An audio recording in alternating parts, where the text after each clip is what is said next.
All right. Nate Woodbury here. Welcome to REI TV. Couple technical glitches we're trying to figure out, make sure we have everyone all on the same page. Very excited to be here with Kris Krohn to do a live Q&A. On one hand, we have a statistic telling us that there's no one viewing it, but yet questions have already started to come in. So we're going to see if we can figure this out. Are you seeing anything on your end, Kris? Not yet. All right. Well, is anyone there? Can anyone write something in the Q&A or chat bar? Okay, my stats did just go up to 1, so maybe that's John. Now we've got 2. So we are going. Let me just go grab a couple of questions that have been sent in previously.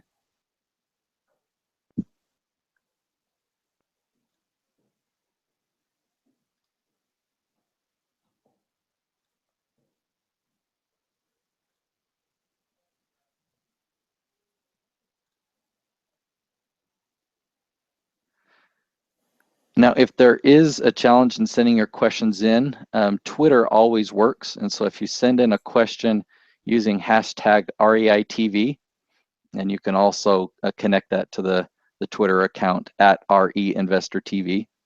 So, but if you put that hashtag in there, REITV, will definitely get the questions that way live coming in. There's only about a 30-second delay, and so I'll get that about 20 to 30 seconds after you post that on Twitter.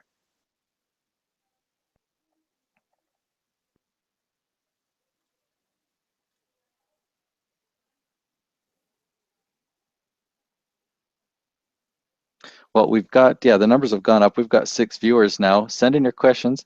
While we're waiting for people to type in their questions, what I'll do is I'll go over to the YouTube channel because we've got lots of questions that people ask daily. So we'll start with some of those questions, but it'll take me a minute just to pull up some of those. So let's start with that.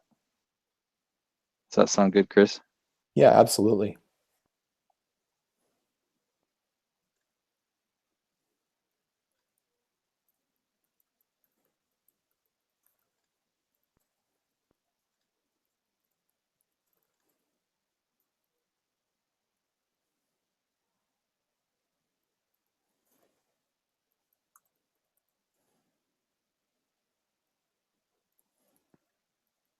Okay, well, I'll just start with this first one. And I know that you've answered it many times, but maybe there's going to be some follow-up questions that come from this. It's, is there a way to purchase a property with no money and with maybe other people's money with them as co-investors? He's just looking for a mentor with results, he says. And this is coming from a guy named Jason Waite. All right, Jason, appreciate it. Great question. So, here's the way I understand that question, and Nate, you correct me if you see it a little bit different. But ultimately, this question is along the lines of, is there any way for me to get in on deals without necessarily having money or skin in the game? Is that right? Is that That's the way how you I see it. understand that? That's how I see it, yeah. Yeah, I do that all the time. I mean, I'm constantly, I'm a 50% owner in hundreds of properties. And at the end of the day, all I'm bringing to the table is my know-how and my knowledge. So one of the things that I love to train investors how to do is actually how to acquire properties by just with their know-how. And then what you're doing is you're going out there and partnering and gathering people with money. You're gathering credit or just the credit, and you bring them all together. And that person's credit and that person's money and your know-how, those are the 3 resources required to make a deal happen. So, yep, you can do that all day long. Okay, another question. I'll combine a few that I found. There are several people in Mexico that like this YouTube channel, and so they've asked, can we invest in Mexico? And I've gotten some people in Europe. So what would you respond to that question? If you're in Europe and if you're in Mexico, buy in the United States. I say that for 2 reasons. One is because we have investors from all over the world that want to come and own a piece of the American dream.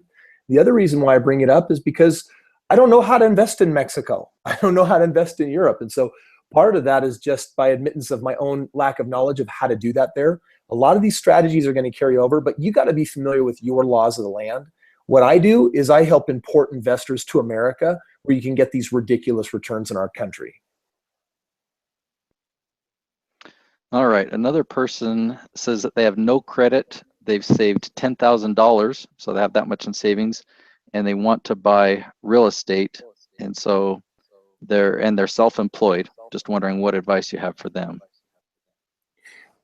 This is a really great question. You know, if it's possible for you to purchase and acquire a property with no money and no credit, then $10,000 is actually quite a bit of an asset.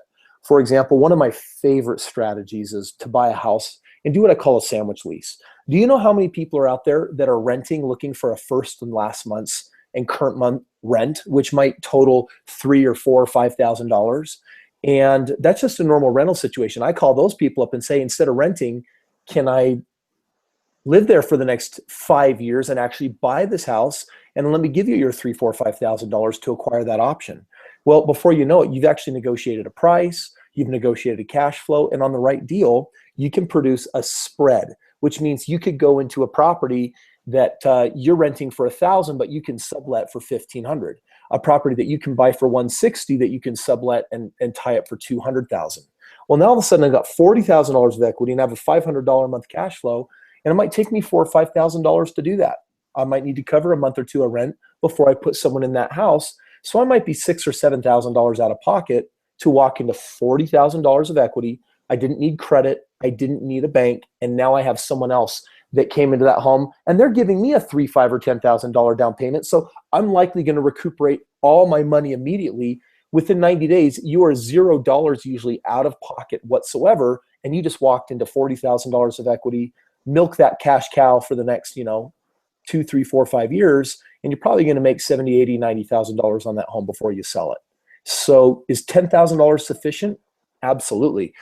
To get the training on how to do it, however, I find a lot of people lack that. I have a 3-day event, and Nate, you could probably post some of this, but every month I put on a 3-day event that we stream online, and you can come live to my corporate office in Utah, in Orem, and you can be a guest at this event at I think Nate has those discounted tickets at $69. And we actually teach you these strategies of what you can do to make $10,000 go a really long way in the game of real estate. So you've got options. All right, so yeah, I'll get the links to those and I'll post those in a minute. Just a reminder to send in your questions. Let's just do that by Twitter. I think that's going to be the easiest way. Hashtag REITV. All right, another question that I've got here from Queen Jass. She's asking, this is in response to your video where you talk about your story and the first home that you went into and how you had to save up, and the topic was how to invest without any money, but then you said that you invested $3,000. So our question is, $3,000 is not free. It's actually $3,000 because it's not $40,000. Is it basically free? So she's wondering if you could comment back to that. Yeah, you know what? The reality is, when I said that felt free, you're right. In that case, I took 14 months and I saved up $3,000. I could have used a credit card from mom and dad for $3,000. I could have borrowed that $3,000. I could have done a title loan on a vehicle for $3,000. And so there are different ways for you to access what we call OPM, other people's money. In my situation, it took me about $10,000 of real cash out of my pocket to make my first $250,000 in real estate. And so that $3,000 in that case was actual money that did in fact come out of my pocket. And that was my first deal. I did not know what I knew then. If I knew then what I knew now, I wouldn't be $10,000 out of pocket on any of those first deals, because I do all of my deals today with no money and no credit. And so that was part of my learning curve. I want you to learn from my learning curve, and what that can mean is, in a situation like that in real estate, if you need $3,000, $5,000, or $10,000 to get into a deal and you have a chance to make $50,000, $80,000, or $100,000, never allow $3,000 or $5,000 to get in the way of making $100,000 or even just $50,000. And how do you do that? Well, a lot of videos that we post here on the YouTube channel are ultimately about how do you come up with money and find money when you really don't have a whole lot of it. And there's one thing that we all do know. We all know people. And you know what? There's someone in your acquaintance that has that. And if they can capture the vision for what you're doing, then now you've got a partnership, and now you have a way of doing something together. Okay, we got a question from Kenny Jones. He says that I am well on my way to my second property. I was wondering if I can use home equity as my next down payment. Kenny, congratulations on working on your second property. You know, the answer to your question all comes down to what kind of equity you have on your first property. The market is turning in a fantastic way. And frankly, after I held my first property for 12 months, I did a home equity line. I got $19,000, and that was sufficient for my down payment on my house that I bought in Pleasant Grove on the other street. And so, yes, the answer is home equity could be something very real. That's why it's so important that you buy that first home so advantageously that you don't fall in love with the house that has $5,000 or $10,000 of equity. I like to treasure hunt. I want to fall in love with the house that has so much equity that once it has seasoned, I can access some equity out of it. Most banks are going to wait for what's called a seasoning period. Okay, Kenny? That means that you got to have a 6 or a 12-month period of time where the bank wants to see that you've had that. And once it is seasoned, then they'll allow you to actually look at taking money out of it. It just depends on how you bought it in the first place. Best way to know, go see a loan officer, have them run a report, a CMA from a realtor. If it looks like there's some equity in there, they can give you a good approximation on how much money that you could pull out of the deal. Great question. Thanks, Kenny. All right, a question that I can't find, so I'm just going to paraphrase. I saw it come in just about an hour ago. There's a gentleman in San Francisco, and he was responding to somebody else's comment on your strategy of finding, kind of the perfect markets. And he was saying, well, yeah, that strategy works sometimes and in some places, but you'll never find anything like that in San Francisco. So how would you respond to what he said there? I agree with you, buddy. No, there's a reason why there are certain markets. When I go out and headhunt for the hottest markets, it's because there are certain markets I will never go in. Most markets of California, I will never go and become an investor in. Why? Because there's almost 500 markets around the entire United States. There's bound to be 5 of the best markets. And right now, we know that my favorite strategy is to buy real estate below the median with certain equity conditions. And what that does is it ensures a solid cash flow. I get upfront knowing what my money is. And if the market downturns, I know that I've created a high degree of safety because I've put a really solid margin in place to decrease my risk. With that being said, if you were to take a look at any of the top major metropolises around the United States, those are for sure markets I will never invest in. I'm never going to take you to San Francisco. I'm not going to take you to LA. I'm not going to take you to New York. I'm not going to take you to any market where the median in that area is greater than the national median. If the national median is $200,000 and San Francisco's median is $380,000, well, that's $180,000 above and beyond that national median. So that's a heck no for me. I agree with you. All right. On your video that came out last week on how to pay off your mortgage early, a young man asked the question, how old should I at least be before pursuing this path? Oh, well, I bought my first house when I was 23 years old. And if I could have bought it younger than that, if that was the right thing to do, I would have. There's some really eager beaver investors out there that are 16, 17, 18. A good friend of mine, my business partner, his son bought his first house when he was 18 years old after 2 years of preparation. And then he went and served a 2-year Christian mission for his church. And by the time he came back, he was able to keep that property, refinance, use the gains to buy a second property and a third property, and buy a primary residence. So right now that kid is making over $1,200 a month. He's got a net worth over $150,000, and he lives for free. So can you be too young? I don't know. My oldest is 10 years old, and I've got 4 kids, and I'm already working on helping plot their game plan for their future. Yeah, absolutely. Never let anyone tell you that you're too young. Never let anyone tell you that that you can or can't do something, and never let your bank account give you advice on whether you should or shouldn't invest in real estate. All right, we have a question here from John L. He says, I'm thinking about buying a multifamily house in college, and I'm 17. My mom's going to help me with the down payment, and I'm going to rent it out. Any tips? Yes. Run hard. Don't do that deal. Listen, if you get like a fourplex, for example, and you live in one of the units with the roommate, and then you rent out the other 3 units, you are walking right into a massive landlord trap. And you're young, and you're probably good with it, but being in that collection game is a really difficult game to play. Here's what I would do if I were you. Find a house that has a basement, that has a mother-in-law apartment, something that looks like a duplex, but it's not quite zoned as a duplex. What you can do is you can have your 2 or 3 roommates in one side of the house that will pay the entire house, rent the basement to a family, and you'll have an easier time finding a home like that that has a higher percentage of equity, because it's a less elastic market than a fourplex market, where basically they sell for roughly what they're worth. Get yourself into a home, rent the basement to the family, and between your roommates, you're probably going to make somewhere around $800 to $1,000 a month. I have my college buddies and friends back in its day, and those doing that all day long. It's a great strategy. And the reason why I suggest it different here is because I can put a family in one unit, and I know who the other people are that I'm renting to in the same unit that I'm living in. It's easier to manage, but most importantly, getting a deal on a duplex versus a home is two very difficult things, two very different things. And if I can walk into $40,000 or $50,000 on a home, which I can't on a fourplex nearly as easily, then that means that I can increase my net worth in a much more massive way. Because when you're done with college and it's time to sell that thing, shoot, walk out of that thing with $70,000, $80,000, $90,000 richer, especially if you have to split some of that with mom. All right, let's see. There is, this is a good question. I don't know the name of the person though. ESF Games is his name.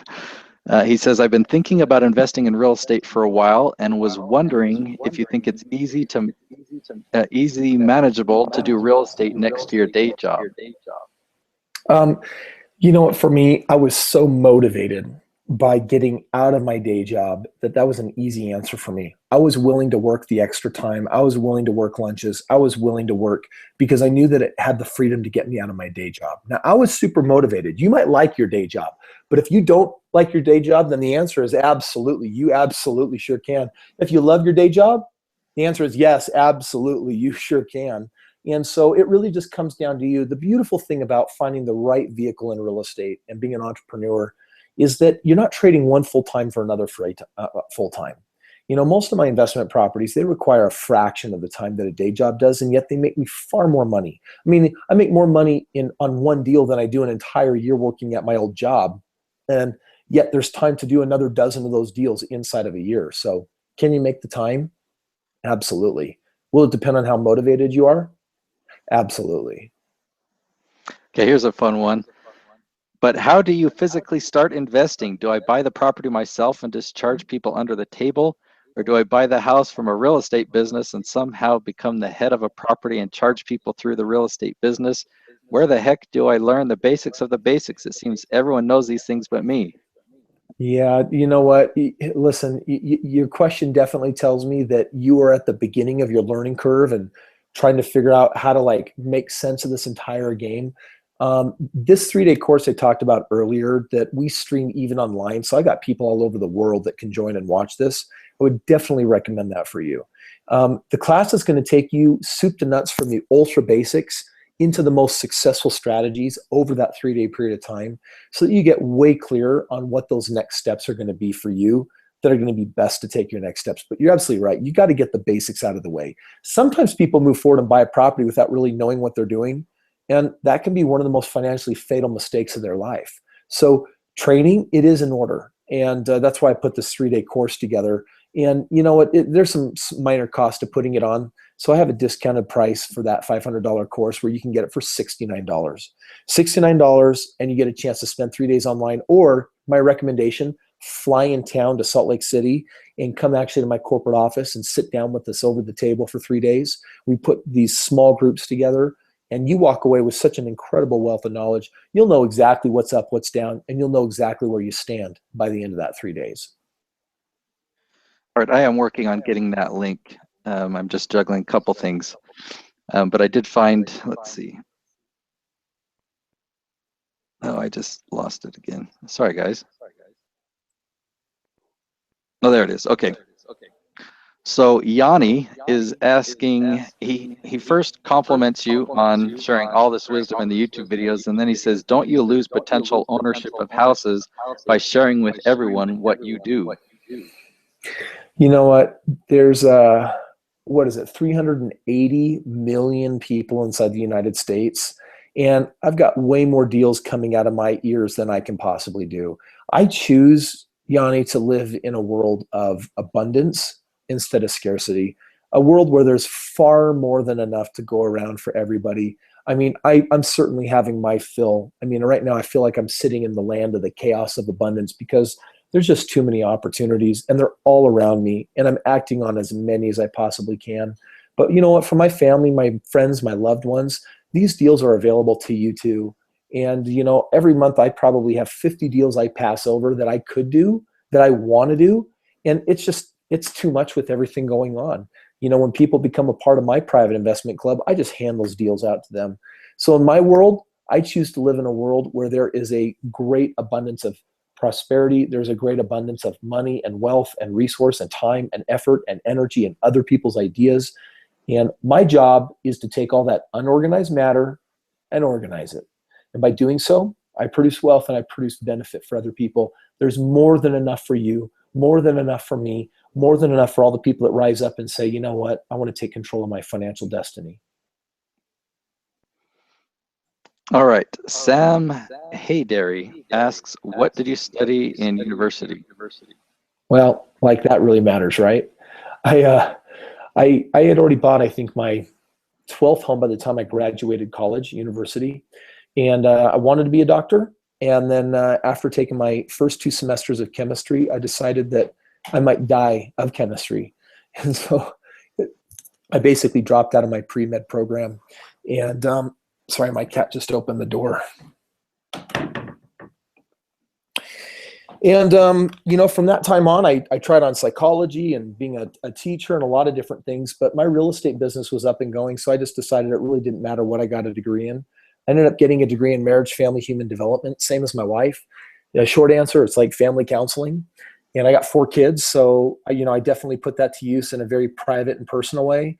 But in the career world, it really doesn't hold much weight or benefit, if you will. So once I got realizing that this was how I was going to produce my financial freedom, you know, my degree, I took it more personal rather than professional as far as what I'd really leverage it for.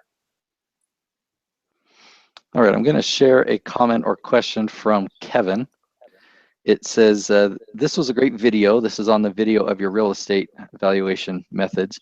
He says, the only caveat I'd add, though, is that when evaluating a property using the rebuild method, it's important to take depreciation of your subject property into account. For example, if you're trying to value a 50-year-old house, you need to determine an appropriate level of depreciation because it's inherently going to be worth substantially less than a brand new house with little or no depreciation.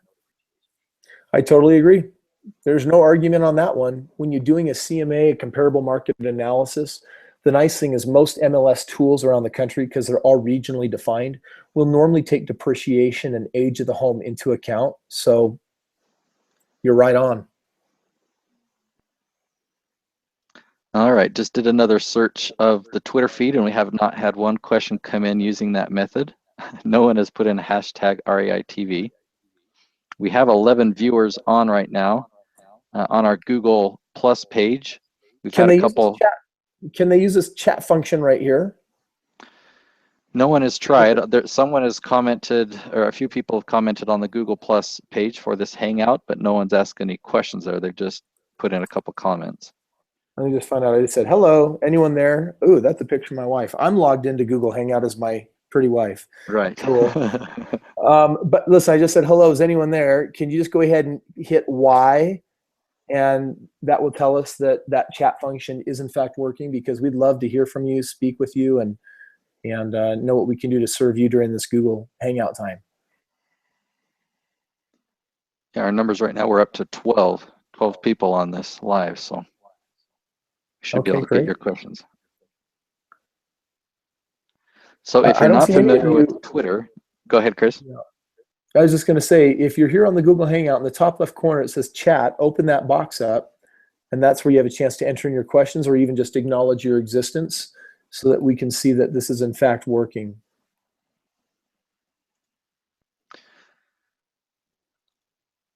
If you want to send a question on Twitter, all you have to do is tweet something and include hashtag, which is the #, so hashtag REITV, and we'll get that. You know, we can do a search for that and we'll get that.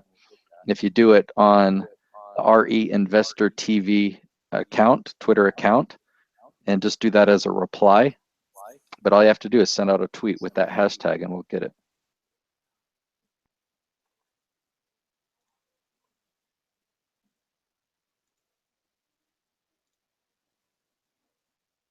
I'll refresh our Google Plus page as well to see if any questions. And listen, if you're on this, you are some fan of real estate, you got to have some questions, because this Google Hangout is basically us available for you for any questions that you may have. So I'd invite you to use the time. What questions do you have? What can we do to serve you?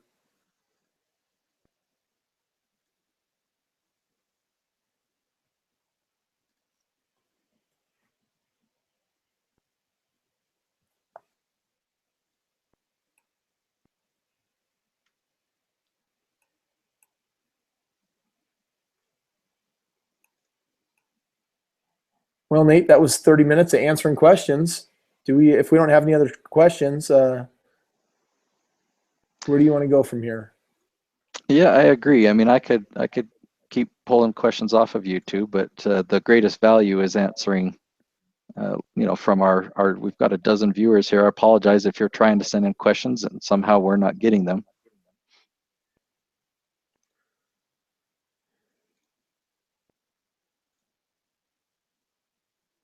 But yeah, even Jonathan or Diego that have commented on the Google Plus page, we haven't, that's successful, but we haven't gotten any questions, so.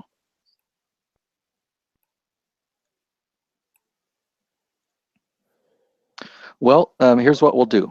We'll end this call, and in the future, when we schedule another one, if there have been glitches, if some of you have been sending in questions and they haven't made it our way, then we'll make sure to set it up properly the next time, and we'll figure it out from there. But even as it's valuable, and I appreciate you taking the time, Kris, to answer all these questions from our YouTube fans, and we'll go from Happy there. to do it.